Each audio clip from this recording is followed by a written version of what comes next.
Thousands of years ago in the eastern Mediterranean, there was a small strip of land along the coast we know today as Israel and Palestine. This land, often called Canaan in ancient times, became home to many peoples, and over the centuries, it became a place where big empires came and went. It's a land steeped in religious significance, a place where three major religions trace part of their history.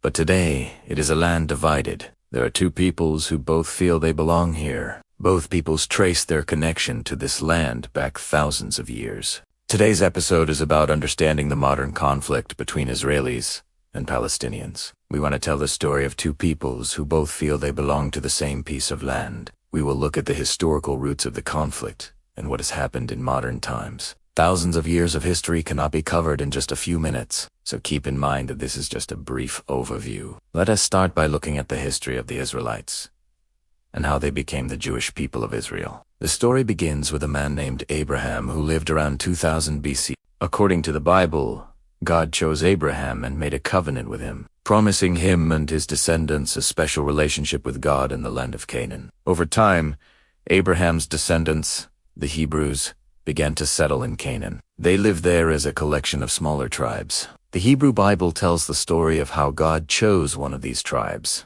the tribe of Judah, led by a man named Judah, and made them God's chosen people. They traced their lineage back to Judah, and so they came to be called Jews. This set the stage for the Israelites and their connection to the land that would become Israel. The Israelites didn't have a king at first, but they were led by judges. Eventually, they wanted a king like other nations. God gave them the kings they asked for, starting with Saul. But when the Israelites complained about their king, God replaced Saul with David. David is considered a great king in Jewish history. He ruled over a united kingdom that reached its peak under his son Solomon. Solomon built the famous First Temple in Jerusalem around 950 BC. It was a place where the Israelites could worship God. After Solomon, the kingdom split into two, Israel in the north and Judah in the south.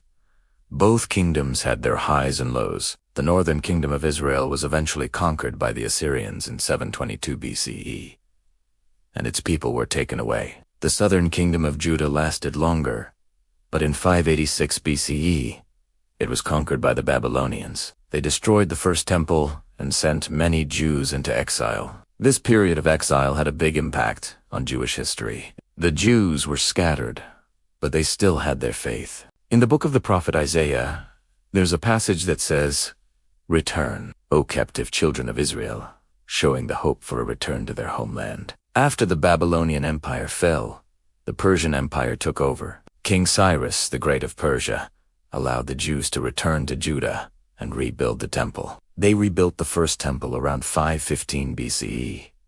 This is a significant moment because it shows that even in exile, the Jewish people never gave up hope of returning to their homeland. Under the Persians, the Jews had a high degree of religious freedom. They were able to practice their religion and celebrate their holidays. However, the second temple was much smaller than the first temple, and life in Judah was not easy. They faced attacks from neighboring countries, and their way of life was disrupted. Even so, the Jewish people held on to their traditions and their faith. As the centuries passed, the land was conquered by different empires. The Greeks took control, then the Romans. The Jewish people continued to live there, but life was tough. In 70 CE, the Romans destroyed the Second Temple. This is a pivotal moment in Jewish history. It was a huge setback and many Jews were killed or taken into exile. This event is called the destruction of the Second Temple. In the book of Lamentations, the author describes the sadness and destruction of Jerusalem. The Jewish people were scattered far and wide, but their connection to their homeland did not break. They kept their traditions and hoped for a third temple one day.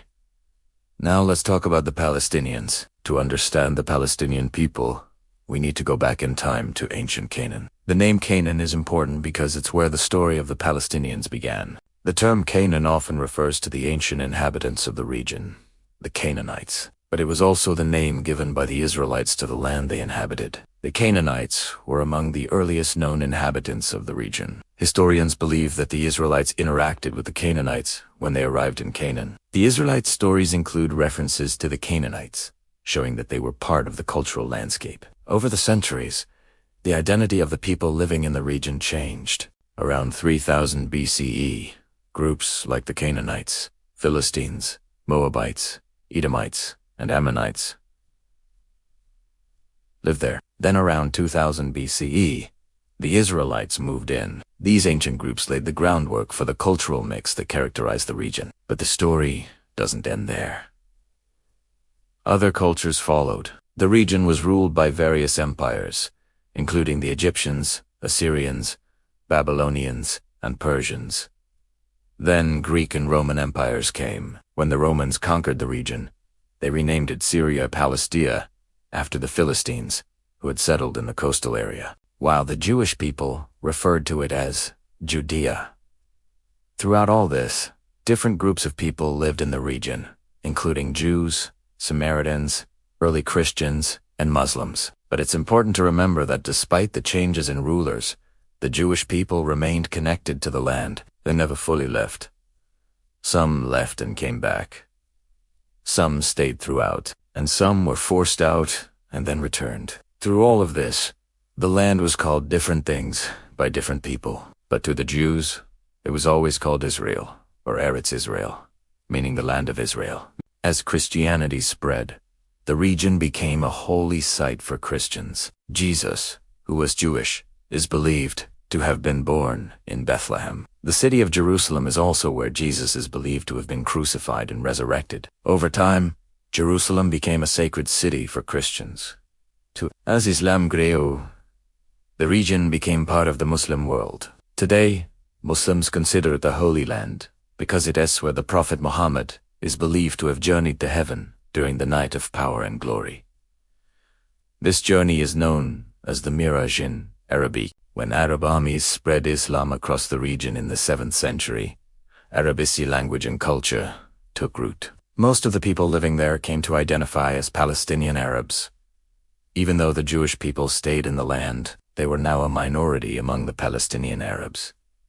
For hundreds of years, the land was a crossroads for empires like the Byzantines, Islamic caliphates, Crusaders, and finally the Ottomans. Each left its mark on the identity of the region, and the people living there, including the Jewish and Arab communities, were shaped by these influences. In the late 1800s, European colonialism was changing the world. In Europe, Jewish communities faced persecution, and many looked to a new idea called Zionism. It was a movement that said Jews should return to their ancient homeland. At the same time, the Palestinian Arabs had lived on the land for centuries and considered it their home. In World War I, the Ottoman Empire collapsed, and Britain took control of Palestine. This is important because the British were in charge when more Jewish people started moving to Palestine. In 1917, Britain issued the Balfour Declaration. It said Britain supported a Jewish homeland in Palestine, but also respected the rights of existing communities there, mostly the Palestinians. But this created tension because many Jewish immigrants started arriving, especially after persecution in Europe. After World War II and the Holocaust, when terrible things happened to Jews in Europe, more Jews wanted to go to Palestine. In 1947, the United Nations planned to divide Palestine into 2 states.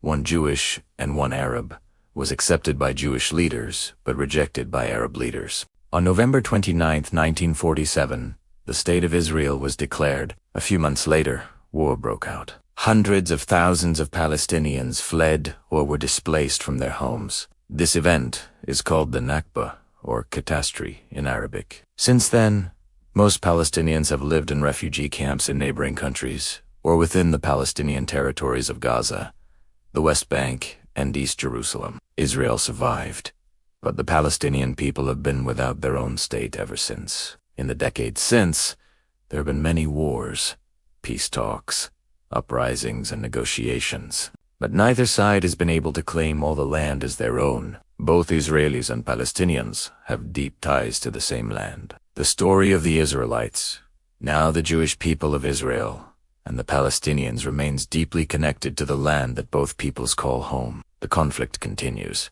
but so does the hope that one day peace and coexistence may prevail. We hope you found this story meaningful. Don't forget to like, comment, share, and subscribe. To stay with us for more stories from history,